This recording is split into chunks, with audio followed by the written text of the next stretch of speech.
اس کو پسند نہیں کریں گے، بلکہ اللہ کی محبت کی علامت یہ ہے کہ جس انسان کو اللہ دین کی نسبت عطا کریں گے، دین کا سننا سنانا عطا کریں گے، دین کے مذاکرہ کرنا عطا کریں گے اور دین کی محنت کرنے کی توفیق دے دیں گے، سمجھ لینا کہ اللہ تعالیٰ کو اس انسان سے محبت ہے۔ اللہ اس انسان سے کیا کرتے ہیں؟ محبت کرتے ہیں۔ اللہ کے نبی صلی اللہ علیہ وسلم اسی دین کو لے کر آئے اور اسی دین کی محنت کو لے کر آئے، اور ایسے زمانے میں آئے ہیں اس وقت لوگ جو ہیں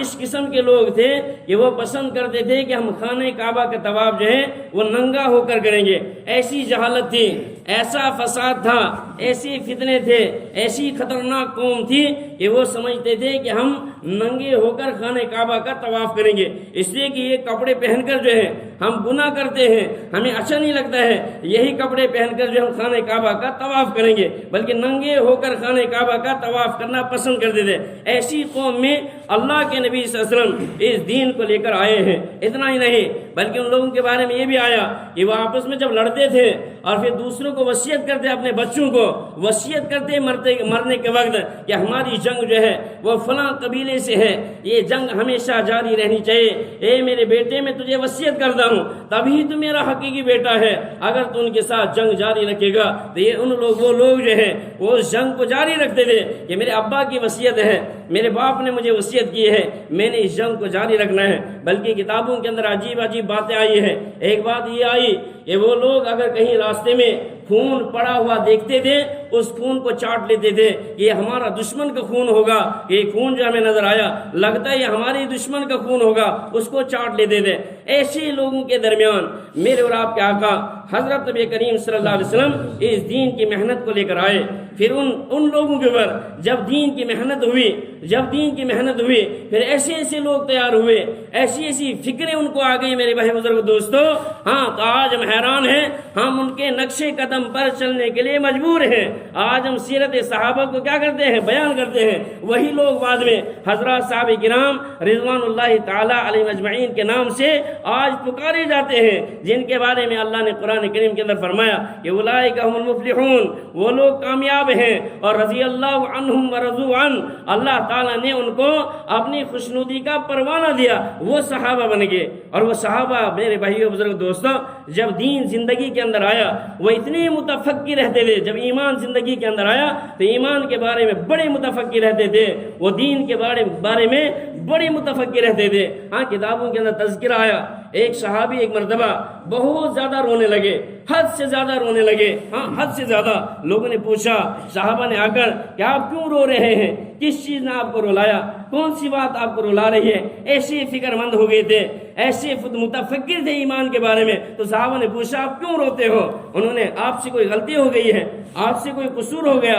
آپ سے کوئی گناہ ہو گیا ہے، کس چیز نے آپ کو رلایا؟ انہوں نے گندم کا دانہ اٹھا کر ان کو کہا کہ دیکھو یہ گندم کا دانہ ہے نا، اس کا کتنا وزن ہو سکتا ہے، اتنا وزن بھی مجھ سے غلطی نہیں ہوئی ہے، اتنی غلطی بھی مجھ سے نہیں ہوئی۔ پھر پوچھا صحابہ نے پھر آپ کیوں رو رہے ہیں، کس چیز نے آپ کو رلایا؟ انہوں نے جواب دیا کہ مجھے یہ بات رلا رہی ہے کہ کہیں آخر وقت میں یہ ایمان مجھ سے چھن نہ جائے، اللہ کہیں توحید کو چھین نہ لے، یہ بات مجھے جو ہے رلا رہی ہے، میں اسی غم اور اسی فکر میں ہوں۔ ادھر سے بتا بھی رہے ہیں گندم کے دانے کے برابر بھی مجھ سے کوئی غلطی نہیں ہوئی ہے، لیکن لاسٹ میں بتا رہے ہیں مجھے یہ بات ستا رہی ہے کہ کہیں آخر وقت میں مجھ سے یہ ایمان چھن نہ جائے، مجھے اس چیز کی کیا ہے؟ بڑی فکر ہے۔ مشکات شریف کے اندر ایک حدیث آئی ہے،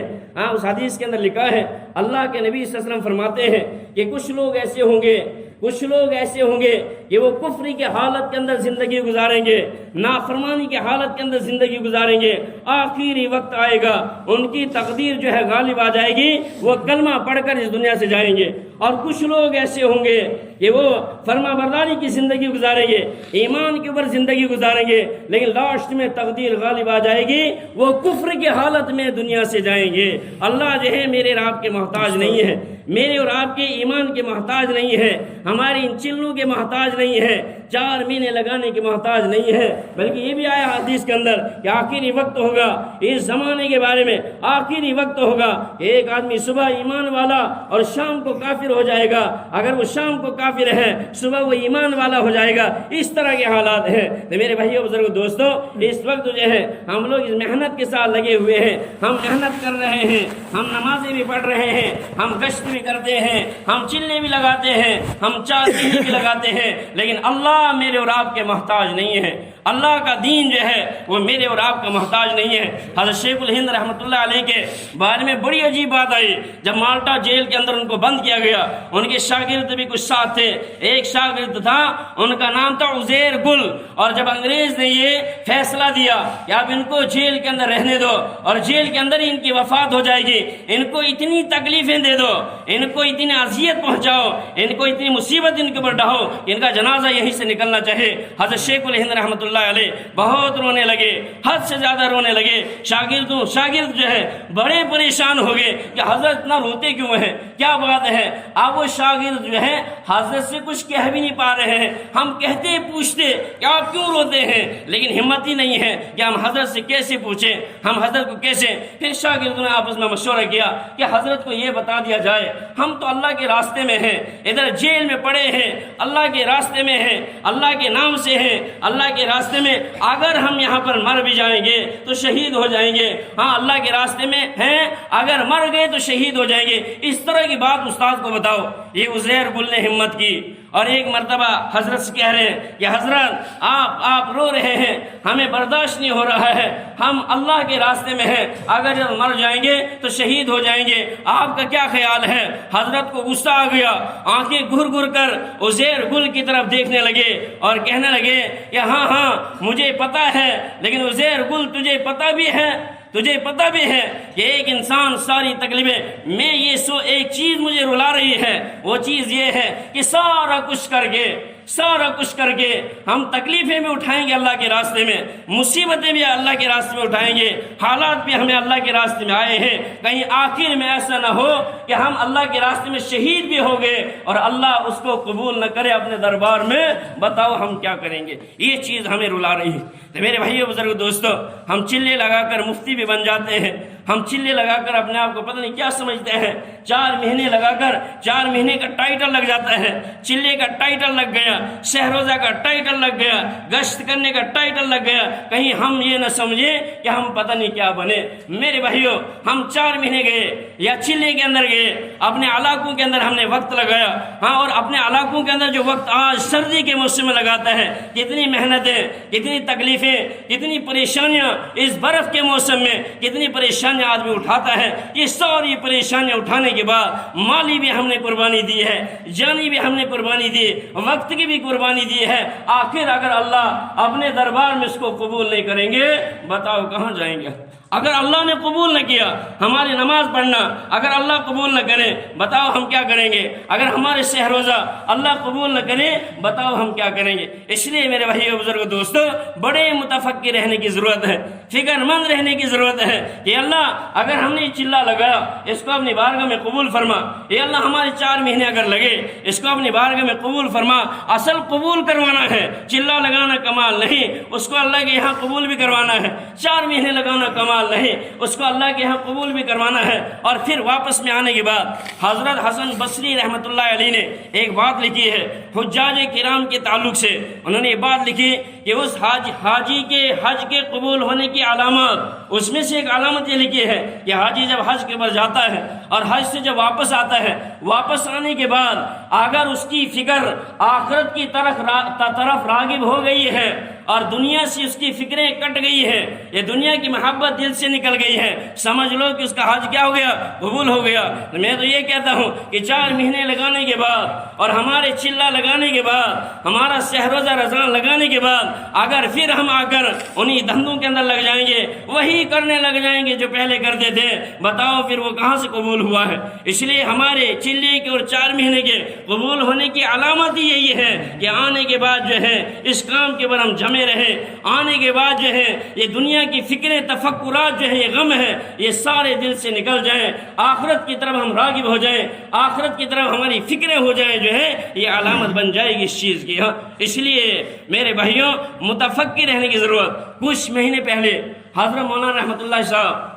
کشتواڑ میں تشریف لائے مدرسے میں، اور مدرسے میں انہیں چند باتیں بتائی، کہا حالات بڑے خطرناک۔ اس کے بعد کہا کہ ہمیں 3 کام کرنے ہیں۔ ایک کام تو یہ ہے کہ اللہ کا شکر کرو کہ اللہ نے ہمیں کلمہ نصیب کیا، یہ دین نصیب کیا اللہ نے، اس کے اوپر لاکھ لاکھ شکر کرنے کی ضرورت ہے، ورنہ ہم نے کوئی درخواست نہیں دی تھی اللہ کو کہ آپ ہمیں کلمہ دے دو، ہم نے کوئی جلوس نکالا، ہم وفد لے کر اللہ کے پاس نہیں گئے تھے کہ اللہ ہمیں کلمہ نصیب کرنا، اللہ نے مفت میں کلمہ دیا ہے، اس کے اوپر لاکھ لاکھ شکر کرو، اور اللہ سے دعا کرو۔ 2 دعائیں اللہ سے کرو۔ ایک دعا یہ کرو کہ اللہ اسی کلمے کے اوپر جمنے کی توفیق نصیب فرما، اس کلمے کے اوپر ہمیں استقامت نصیب فرما، اس دین کے اوپر ہمیں استقامت نصیب فرما، جم کر اور ڈٹ کر اس کلمے کے اوپر ہم رہیں اور زندگی اس کلمے کے اوپر گزاریں۔ اور آخر میں ایک دعا یہ کرو کہ اے اللہ ہمیں اسی کلمے کے اوپر وفات دے دینا، اسی کلمے کے اوپر ہم جائیں۔ کہا کہ اگر یہ 3 باتیں ہمیں حاصل ہو گئی، ہم دنیا میں بھی کامیاب ہیں اور کل آخرت کے اندر بھی کامیاب ہو جائیں گے،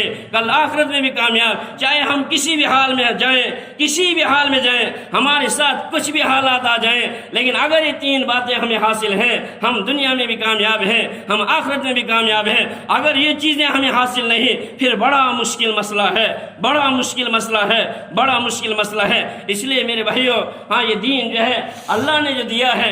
دین یسرون، پیارے حبیب صلی اللہ علیہ وسلم فرماتے ہیں دین بڑا آسان، لیکن اس کو سیکھ کر کرنا ہے۔ اس لیے جماعتوں کے اندر نکالا جاتا ہے، 4 مہینے چلے کے لیے نکلتے ہیں۔ یہ 4 مہینے چلے کے لیے نکلنا جو ہے یہ ٹریننگ ہے، وہاں مشق دی جاتی ہے کہ ایک انسان کو دین کے مطابق زندگی کیسے گزارنی ہے، ایک انسان کو ایمان کے مطابق زندگی کیسے گزارنی ہے۔ چلے میں جا کر یہی بتایا جاتا ہے، 4 مہینے میں جا کر یہی بتایا جاتا ہے۔ اس لیے ہمارے بڑے کہتے ہیں کہ وہاں جانا جو ہے یہ تو جہاد اصغر، چھوٹا جہاد ہے، لیکن واپس آ کر جو ہے مقام کے اوپر کام کرنا یہ بڑا جہاد ہے۔ ایک ساتھی ایک مرتبہ فرما رہے تھے، ہم بنگلور میں تھے، میسور میں ایک ساتھی آئے، بڑے جوان ساتھی اور بڑے متفقیر ساتھی تھے۔ انہوں نے چند باتیں بتائی، ان باتوں میں سے ایک بات یہ بتائی کہ بھائی دیکھو یہ کام جو ہے یہ چکی کے 2 پارٹوں کی طرح ہے۔ چکی کے تو 2 پارٹ ہوتے ہیں، ایک اوپر کا پتھر ہے، ایک نیچے کا پتھر ہے۔ اوپر کا پتھر چلتا ہے اور نیچے جو پتھر لگا ہوا ہے وہ جم کے رہتا ہے۔ جب وہ جمع ہوا رہتا ہے، اوپر کا چلتا ہے، آٹا دیتا ہے۔ اگر دونوں چلنے لگ جائیں گے آٹا نہیں ملے گا، اگر دونوں بند ہو جائیں گے، رک جائیں گے، جم جائیں گے، تب بھی آٹا نہیں ملے گا۔ ایک کو چلنا پڑے گا اور ایک کو جمنا پڑے گا۔ پھر وہ سمجھا رہے تھے کہ یہ کام جو ہے اس کے بھی 2 پارٹ ہیں، ایک تو چلنا ہے، خروج، اللہ کے راستے میں نکلو۔ بھائی یہ کیا کر رہے ہو؟ ایک تو اللہ کے راستے میں نکل کر اللہ کے راستے میں چلنا، اوپر کا پارٹ بننا ہے، اللہ کے راستے میں نکلیں گے، اللہ کے راستے میں چلیں گے، اس دین کے اوپر مشق کریں گے کہ دین کے اوپر چلنا کیسے ہے۔ یہ وہ سے اوپر والے پارٹ کی طرح ہے، اور ایک نیچے والا پارٹ ہے، وہ پارٹ جمنے کے لیے ہے کہ وہ مقام پر آ کر ہمیں 5 کاموں کے اوپر جمنا ہے۔ جب جم جائیں گے تو ہم وہ چکی کے 2 پارٹوں کی طرح بن جائیں گے، پھر ہمیں کچھ نہ کچھ فائدہ حاصل ہو سکتا ہے، کچھ نہ کچھ جو ہے وہ ہم سے کچھ نہ کچھ اعمال ہم سے نکلیں گے۔ وہ اعمال تبھی نکلیں گے کہ جب ہم مقام پر جمیں گے اور اللہ کے راستے میں نکل کر اس کام کو سیکھیں گے، تو تب ہم سے کچھ اعمال نکل سکتے ہیں، جو اعمال اللہ کی طرف جائیں گے اور ان کو پھر دعاؤں کے ذریعے سے قبول بھی کروانا ہے۔ تو اس طرح کہتے تھے۔ ایک بات انہوں نے یہ بھی بتائی کہ جماعتیں جو ہوتی ہیں، جماعتیں یہ سیب کے باغ کی طرح ہے۔ ہم کشمیر کے تھے، انہوں نے یہ مثال دی کہ جماعتیں سیب کے باغ کی طرح ہے۔ اگر ہم آپ کے کشمیر میں گئے، ہم نے دیکھے سیب کے باغ جو ہے، کچھ سیب کے باغ کچھ سیب میٹھے ہوتے ہیں، کچھ کھٹے ہوتے ہیں، کچھ کسی قسم کے ہوتے ہیں، کچھ کسی قسم کے ہوتے ہیں۔ پھر کہتے تھے جماعتیں جو نکلتی ہیں نا، تو جماعتیں بھی اپنے اپنے اعتبار سے، کچھ جماعتیں تو ایسی ہیں وہ خوب دعائیں کرتے ہیں، بیٹھے بیٹھے ان کو بات کرنا نہیں آتا، ملاقات کرنی نہیں آتی ہے، فضائل گشت بیان نہیں کر سکتے، مغرب کے بعد بیان نہیں کر سکتے، لیکن وہ اتنی دعائیں کرتے ہیں، ان دعاؤں کے ذریعے سے ہی وہ حالات اور ایسی تاثیر پڑتی ہے ان علاقوں میں کہ ان کے اثرات پڑتے ہیں، لوگ ان اثرات کو کیا کرتے ہیں؟ محسوس کرتے سنتے ہیں کہ بعض جماعتیں ایسی ہوتی ہیں کہ وہ تشکیل میں لگ جاتی ہیں، جماعتوں کی جماعتیں تشکیل کر لیتی ہے، بعض ایسے ہوتے ہیں کہ وہ بیان سے ہی جو ہے جماعتوں کی جماعتیں نکالتے ہیں کہ نہیں سیب کے باغ کی طرح ہے۔ ہاں پھر ہماری مثال دی کہ تمہارے کشمیر میں جو ہے سیزن ہے، موسم نکلنے کا، سردیاں آ گئی اور جماعتیں نکلتی ہیں، جب گرمیاں آ گئی تو سارا کام رک جاتا ہے۔ پھر کہا یہ چاند کی طرح محنت، چاند کی طرح کر کیا چاند، یعنی پہلے دن چاند نکلتا ہے وہ اتنا چمکتا نہیں، دوسرے دن تیسرے دن اتنا چمکتا نہیں، جب 14ویں رات کا چاند ہوتا ہے کتنا چمکتا ہے۔ کہنا تمہارے یہاں خروج کے اعتبار سے سردیوں میں وہ 14ویں رات کا کیا ہوتا ہے، چاند ہوتا ہے کہ لوگ بہت زیادہ نکلتے ہیں اللہ کے راستے میں، اور نکلتے جوگ در جوگ جماعتیں نکلتی ہیں۔ تو میرے بھائیوں ہم ابھی یہ جو ہمارا موسم تھا نکلنے کا، یہ سیزن ختم ہونے کو جا رہا ہے،